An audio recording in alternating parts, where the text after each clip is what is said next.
네, 안녕하십니까. 저는 대외경제정책연구원 국제거시금융실장 안성배입니다.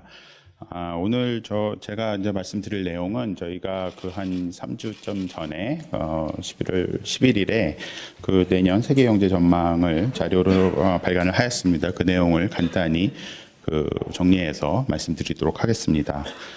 크게 두 부분으로 되어 있습니다. 첫 번째는 이제 그 전체 조망이 되겠고요.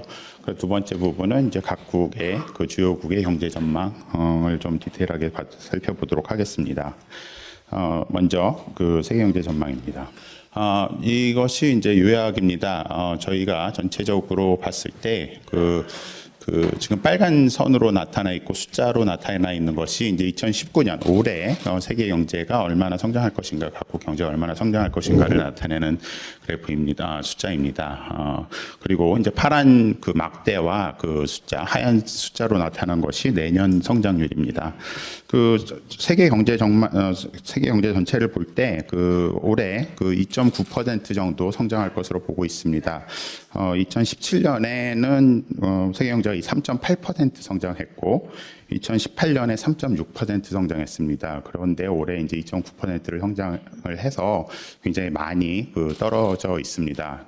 지금 올해 성장률 전망치는 사실은 이게 저희가 한 2분기 정도까지 나온 숫자를 가지고 이제 지금 예측을 한 것이기 때문에 이제 확정치는 아닙니다. 그래서 이제 발표하는 기간마다 이 숫자가 조금씩 다른데요. IMF나 OECD 숫자랑 좀 다를 수 있습니다. 그리고 이제 미국 같은 경우는 왼쪽에 있는 부분들이 이제 선진국인데요. 미국은 이제 올해 2.3% 성장할 것으로 보고 있습니다. 작년에 2.9%를 성장을 하면서 굉장히 높이 성장을 했는데 올해는 이제 2.3% 성장할 것으로 보고 있고요. 내년에 2020년에는 이것이 더 떨어져서 2.0% 성장할 것으로 보고 있습니다. 유로존의 경우에는 이제 작년에 2018년 1.9% 성장을 했었고 이제 올해 1.1% 그리고 내년에도 1.1% 성장할 것으로 보고 있습니다. 일본은 이제 올해 0.7%에서 내년 0.4%로 그래서 지금 이렇게 보시면은 이제 올해보다 내년이 이제 선진국의 경우에 미국, 유로존 그다음에 일본을 포함해서 이 선진국의 경우에 내년의 성장률이 올해 성장률보다 좀 다소 둔화되는 것으로 그렇게 지금 생각되고 있습니다. 그리고 중국 오른쪽에 있는 나라들이 이제 신흥국인데요. 대표적인 신흥국들입니다. 일단 중국이 이제 올해 6.2%, 그러니까 작년에 6.6% 성장을 했었는데 2019년에 6.2%, 그리고 내년에 6.0% 정도 성장할 것으로 보고 있고요. 그리고 그 외에 다른 이제 신흥국들은 올해에 비해서 조금 내년에 나아지는 것으로 보이고 있습니다. 그래서 인도가 올해 5.7%에서 내년에 6.2%, 그다음에 아세안 5개국은 보통 말레이시아, 인도네시아, 태국, 필리핀, 베트남 정도를 말하는데 아시안 5개국은 올해랑 비슷할 것으로 보이고요.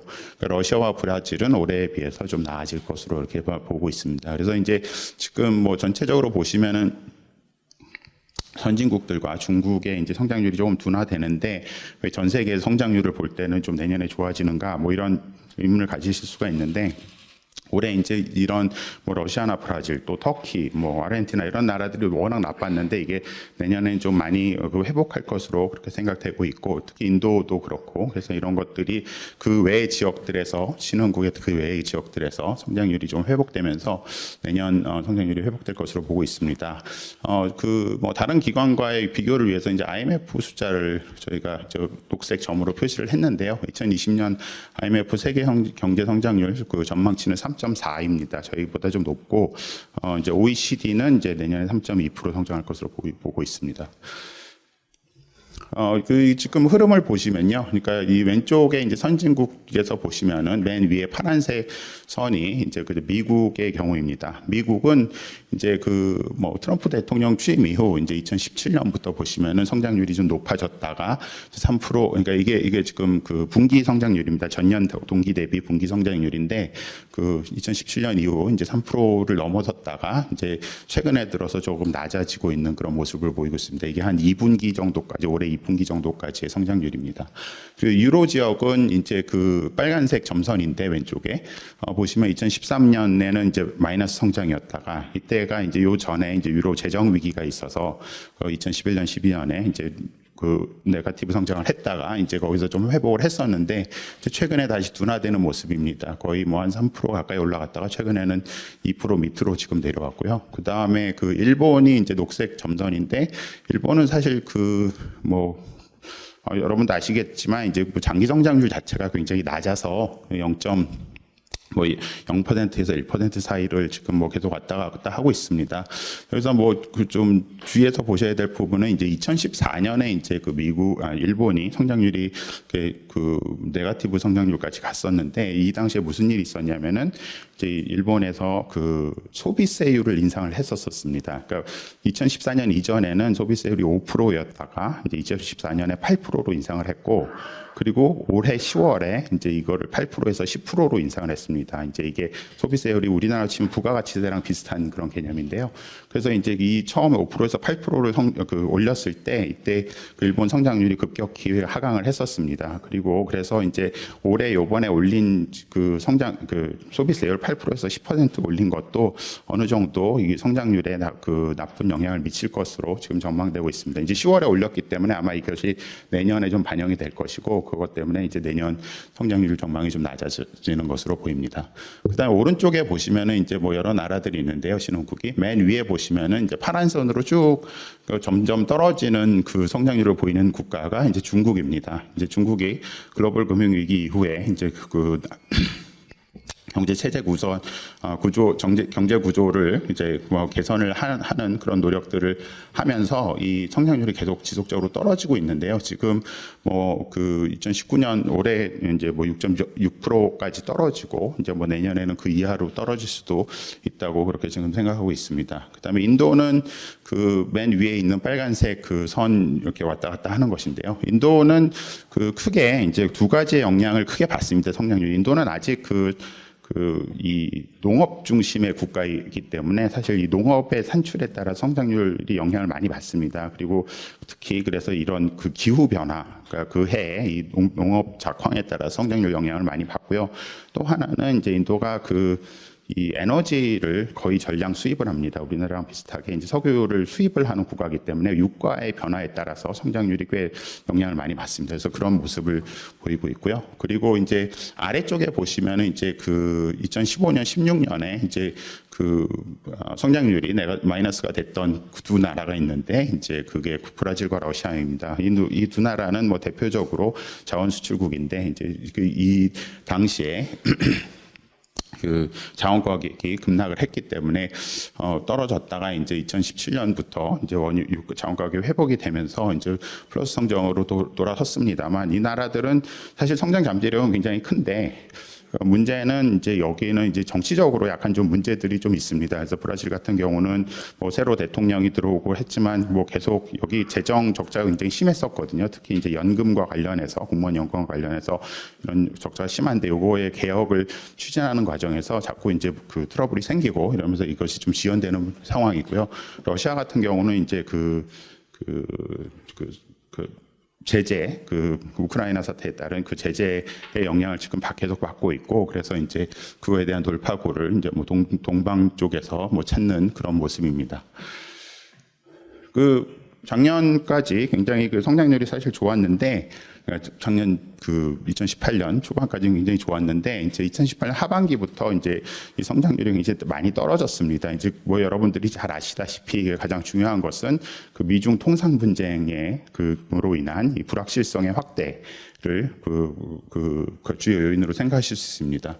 지금 왼쪽의 그래프를 보시면 이게 무슨 그래프냐면은, 그러니까 올해의 성장률에 대한 전망치입니다. 2019년에 세계가 얼마만큼 성장을 할 것인가 하는 전망치인데, 이제 IMF와 OECD의 전망치인데, 이제 이게 이제 계속 전망치를 이 두 기관은 거의 3개월에 한 번씩 내고 있기 때문에 이제 한 2017년 후반서부터 3개월마다 나오는 전망치들을 올해 성장률의 전망치에 대한 것들을 쭉 따라가 보았습니다. 그렇게 됐더니 보면은 한 2018년 6월 이때쯤 성장률이 한 3.9%, 올해 성장률이 한 3.9% 될 거다라고 2018년 6월 정도에 생각을 했었는데, 그 이후로 지속적으로 이 전망치가 하락하는 것을 보실 수 있습니다. 그래서 가장 최근에 나온 숫자는 IMF의 경우에 3.0%, OECD의 경우에 2.9% 올해 성장을 할 거다 이렇게 지금 얘기를 하고 있는데 사실 이렇게 그 성장률에 대한 전망치가 급격하게 변했던 적이 사실 거의 없습니다.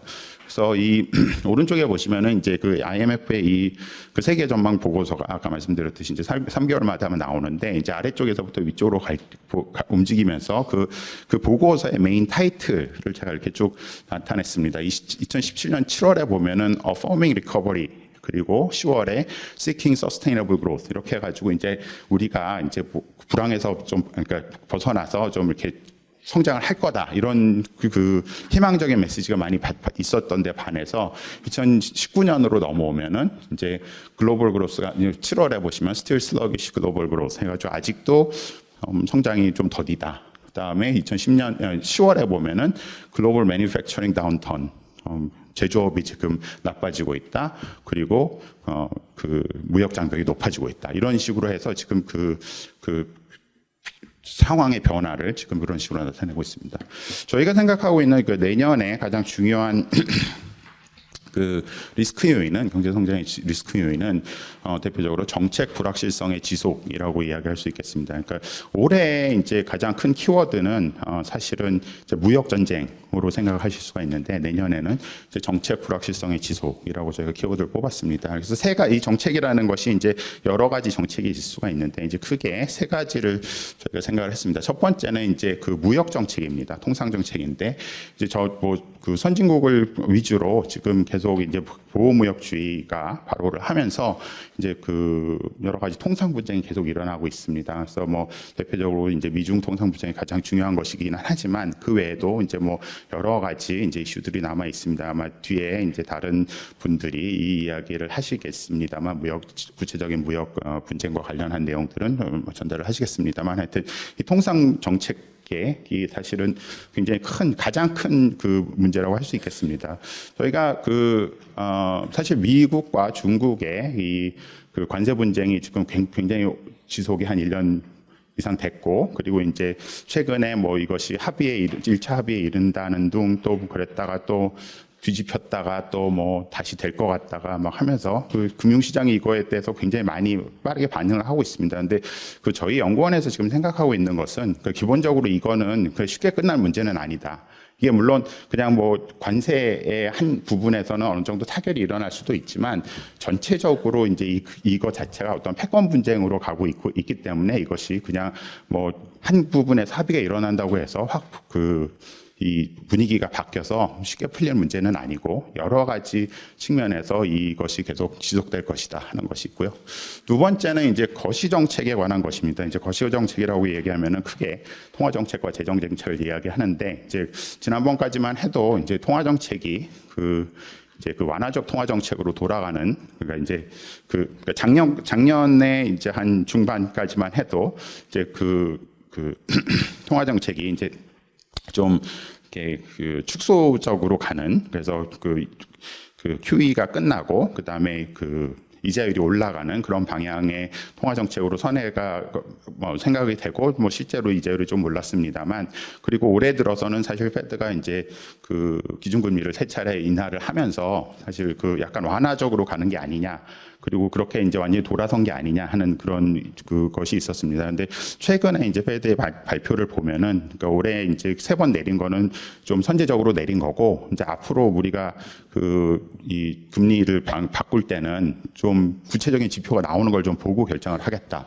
이런 정도의 스탠스로 그래서 이게 아직 어느 방향으로 갈지 명확치 않은 상황입니다. 왜 이것이 명확치 않냐면은 하나는 미국에서 이제 이 성장에 관한 어떤 시그널을 내는 지표들이 있는데 이것이 굉장히 혼재되어 있습니다. 성장 신호가 혼재되어 있습니다. 그래서 뭐 노동시장은 지금 미국이 뭐 여전히 좋고 실업률도 사상 최고로 낮고 지난 한 30년 동안 그래서 실업률도 사상 최고로 낮고 그래서 굉장히 좋은 노동시장이 고용시장이 굉장히 좋은 상황인데 이제 인플레이션이 보통 이제 이자율을 타겟팅하는데 기준이 됩니다. 그래서 보통 2%가 아까 그 근원 인플레이션이 2% 이상이 돼야면 뭐 위제를 올리고 뭐 이런 정책을 사용합니다만 실제로 지금 근원 인플레이션이 2% 훨씬 못 미치고 있습니다. 그래서 인플레이션만 놓고 보면은 사실 좀 통화 확장으로 가야 되는 상황이고 고용 시장을 놓고 보면은 뭐 확장으로 갈 이유가 없고 오히려 좀 그 경기 과열을 좀 우려해야 되는 상황이고 그래서 이 신호가 지금 완전히 섞여 있어서 이것이 어느 쪽으로 갈 것인가 하는 그런 문제가 있습니다. 그리고 유럽의 경우를 봐도 유럽은 이제 아까 보셨듯이 이제 작년에 비해서 굉장히 나빠졌고 내년에도 좋아질 뭐 이유가 별로 없어 보입니다. 그런데 그래서 이제 ECB에서 유럽 중앙은행에서 이제 다시 QE를 다시 도입하는 방안에 대해서 발표를 했고 그리고 그것을 진행하려고 하는데 유럽에 있는 각국 중앙은행들이 이제 여기에 대해서 약간 좀 반발을 하고 있습니다. 뭐 모두 다 동의하고 있지 않고요. 반발하는 큰 이유는 이제 유럽에서 이제 브렉시트가 아직 이제 큰 불확실성으로 남아 있는데 이것이 이제 실제로 브렉시트가 되고 나서 경기가 더 나빠지면 뭔가 중앙은행이 쓸 수 있는 정책 수단을 들고 있어야 되는데 지금 벌써 풀어버리면 나중에 더 할 수 있는 게 없다. 이렇게 해서 좀 선제적으로 지금 가지고 있어야 된다. 이런 의견들이 있습니다. 그래서 이것에 대한 뭐 하여튼 이 통화 정책 그렇고요. 그런 재정 정책도 이제 이제 국제 기구나 IMF나 OECD에서 이제 확장적인 재정 정책, 재정 여력이 있는 나라들이 확장적으로 재정 정책을 시행해야 된다. 이렇게 이야기를 하고 뭐 적극 추진을 우리나라도 적극 추진하고 있습니다만 이게 사실은 재정 정책이라는 것은 의회의 결정이 좀 중요한 그러니까 이제 이게 통화 정책은 중앙은행이 그냥 하면 되는데 재정 정책은 의회의 이 의결에 따르는 그런 부분들이 있기 때문에 약간 실제로 이것이 진행되는 과정에서 잡음이 발생하는 그런 경우들이 많습니다. 그래서 재정 정책을 사실 하면 좋겠습니다만 이런 부분들이 있고요. 그래서 이런 확장적 거시 정책이 지속적으로 이행될 수 있는가 하는 것이 이제 큰 불확실성이라고 할 수 있습니다. 그러니까 뭐 불확실성이 뭐 항상 나쁜 것은 아닙니다. 그러니까 좋은 쪽으로도 발현이 될 수가 있는 것인데, 근데 하여튼 이런 부분이 있고요. 그다음 세 번째는 이제 지정학적인 문제입니다. 이거는 사실 경제 정책이 아니라 이제 결국에는 이 정치, 외교의 문제인데, 그러니까 이제 뭐 여러 지역에서 사실 이런 지정학적인 특히 이제 뭐 브렉시트나 아니면 요즘 최근에 이제 홍콩 문제 같은 것들 이런 지정학적 불확실성이 어떤 식으로 진행이 될 것인가에 대한 그것이 많이 나와 있습니다. 그리고 특히 이제 뭐 중동 문제도 지금 계속 천천히 진행이 되고 있는 그런 상황입니다. 그래서 저희가 이제 아까 내년 3.2%를 성장할 거라고 그렇게 말씀을 드렸는데 저희가 실제로 이제 뭐 전문가들한테 이제 이것을 한번 설문조사를 좀 해봤습니다. 저희가 대외경제 전문가 풀이라고 한 300명 이상의 경제 전문가들에게 이제 설문조사를 했는데 한 60분이 응답을 해주셨습니다. 그래서 보시면은 저희가 전체 60분 중에서 한 10분 정도가 3.0% 내년에 성장할 거다. 그리고 이제 전체 평균을 내봤더니 한 2.9% 정도 성장할 거다. 그래서 이제 외부의 전문가들은 이제 저희 기관이 제시한 숫자보다 조금 더 나쁘게 보고 있습니다. 그러니까 내년에 OECD 전망치가 3.0%인데 이제 거기랑 좀 비슷한 그런 상황이고요. 그럼 그렇게 낮은 성장률을 만드는 가장 중요한 이유가 무엇인가에 대한 질문도 했었는데 첫 번째 답변은 이제 무역 및 통상 갈등이 지속될 것이다. 특히 미중 통상 부쟁이 가장 중요하다. 그리고 이제 글로벌 금융 위기 이후 지속되고 있는 이제 무역의 둔화, 그리고 이제 글로벌 가치 사슬의 약화 뭐 이런 부분들이 영향을 미칠 거라고 생각하고 있고요. 두 번째는 이제 주요국 특히 중국의 이제 경기 둔화에 대해서 걱정하시는 분들이 많이 있습니다. 이제 중국이 뭐 여러 가지 뭐 중국 정부가 이제 사실 그립이 세기 때문에 뭐 저희 연구원에서는 그거에 대해서 아주 크게 걱정하고 있지는 않습니다만 그래도 이제 지난 몇 년간에 걸쳐서 이제 뭐 중국의 기업 부채 문제들을 비롯한 여러 가지 경제적인 구조적인 문제들에 대해서 우려가 제시되어 왔고 지금도 여전히 이런 것에 대한 문제가 있습니다. 달러와 이제 이것은 이제 환율인데요. 환율은 아마 뒤에 이제 다른 분이 또 세션이 있기 때문에 이제 거기서 하시면 되겠고 들으시면 되겠고. 근데 저희가 뭐 전체적으로 볼 때는 이제 미국 경제가 다른 선진국 경제에 비해서는 그래도 상대적으로 호조가 되어서 호조 상태에 있기 때문에 미국 달러화는 전체적으로는 좀 그러니까 약간 강세를 유지할 것이라고 보고 있고, 그런데 이제 이게 그 미중 통상 분쟁처럼 지금 불확실성이 큰 것들이 어떻게 해소가 되느냐에 따라서 이것이 좀 빨리 해소되면은 사실 달러를 원래 지금 달러가 강세가 되는 부분이 이제 성장이랑 그다음 안전자산으로서 갖는 그런 부분들이 있는데 뭐 다른 이런 불확실성들이 좀 빨리 조기 해소가 된다면은 이렇게 단기적으로 좀 약세로 갈 수도 있는 그런 상황입니다.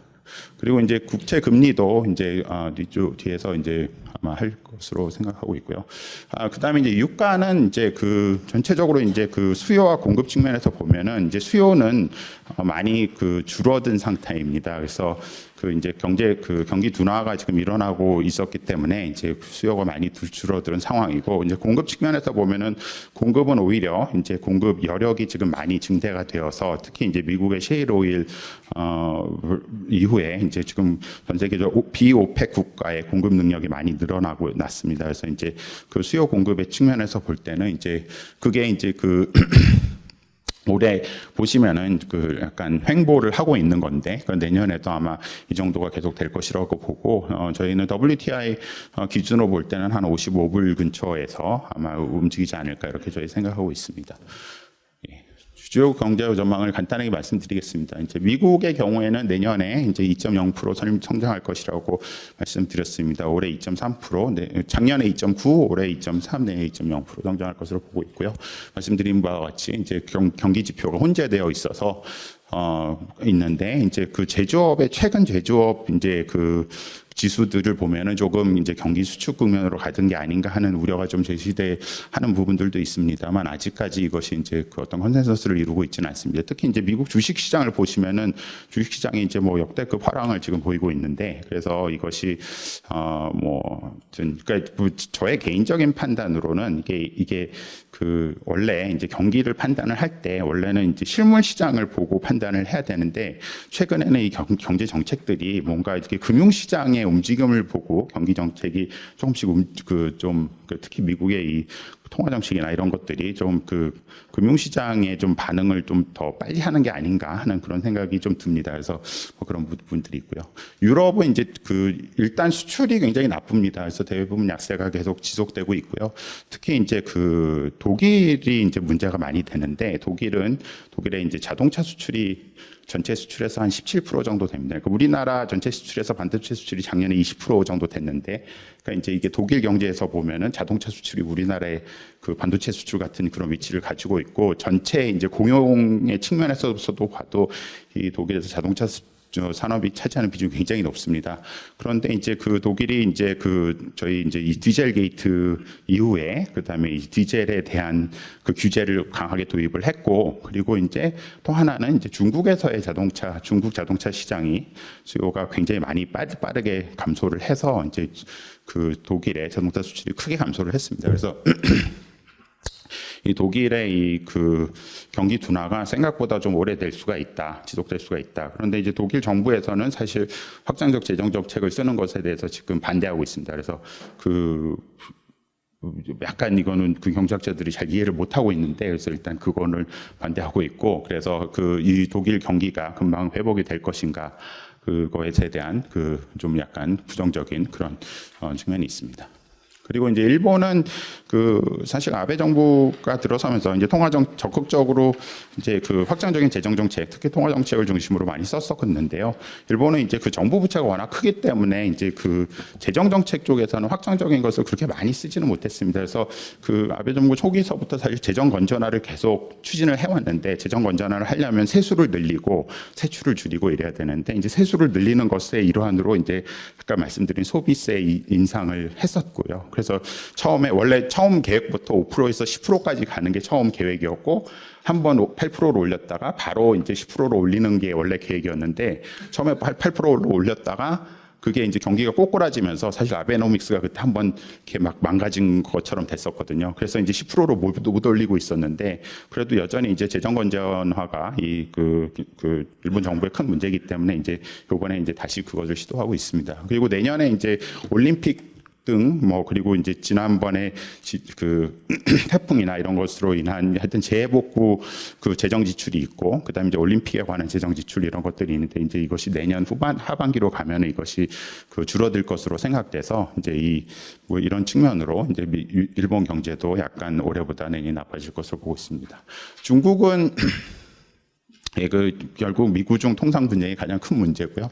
제가 저번에 중국에 잠깐 갔다 왔더니 중국에서는 아마 이제 통상, 뭐, 관세는 뭐 일단 경기에 나쁜 영향을 미치는 그런 정도로 생각을 하고 있는 것 같은데, 장기적으로 이제 미국이 이제 중국에 대한 전략이 이제 아시아, 인도 퍼시픽, 인도 태평양 전략으로 이제 변환함에 따라서 이제 그거에 대해서 이제 중국이 좀 고립되는 거 아닌가 하는 그런 걱정들을 많이 하는 것 같습니다. 그래서 이제 그런 게 있고, 그래서 이제 하여튼 투자가 이제 뭐 사실 많이 줄었습니다. 그래서 내년은 그렇게 되고 있고요. 인도 경제는 이제 올해에 비해서는 많이 좋아질 것으로 일단 보고 있습니다. 사실 올해도 원래 전망치는 굉장히 좋았는데, 일단 이 농업 부분에서의 그것이 굉장히 크고, 그 다음에, 미중 통상 분쟁의 그것도 좀 있었습니다. 그래서 올해 이제 모디 정부가 이기를 출범을 하면서 이제 대규모 경기 부양책을 발표했습니다. 이것이 이제 효과를 볼 것으로 드러날 것으로 이제 생각을 하고 있습니다. 그리고 이제 러시아 경제는 내년 1.7% 성장할 것으로 보고 있고요. 이제 오른쪽에 보시면 러시아가 이제 그러니까 러시아가 이제 금리는 계속 낮춰왔고, 그 다음에 재정 흑자가 최근에 이제 나타나고 있습니다. 그래서 이제 정부가 쓸 수 있는 이제 여력이 좀 생기면서 이제 확장적인 재정 정책을 같이 쓸 수가 있는 그런 상황이고요. 그러나 브라질 경제는 이제 내년에 올해에 비해서 좀 나아지면서 1.8% 성장할 것으로 봅니다. 가장 시급한 것은 이제 저희 나와 있듯이 이제 정부가 재정 건전성 강화를 위한 연금 개혁, 그다음 공기업 민영화, 그다음 세제 간소화 등을 지금 추진하고 있습니다. 그래서 이런 것이 이제 시장에서 긍정적인 지지를 받고 있는데, 실제로 의회나 이런 데서 약간 좀 지연이 계속되고 있는 그런 부분들이 좀 있었는데, 뭐 하여튼 해결될 것으로 보이고요. 그다음에 이제 큰 문제, 그러니까 리스크 요인으로는 이제 아르헨티나의 경기 침체, 그리고 이제 아르헨티나는 경기 침체가 뭐 바로 옆붙어 있으니까 그렇고, 그다음에 이제 민중 갈등으로 인한 통화 약세가 위험 요인으로 그렇게 생각하고 있습니다. 예, 이상입니다. 감사합니다.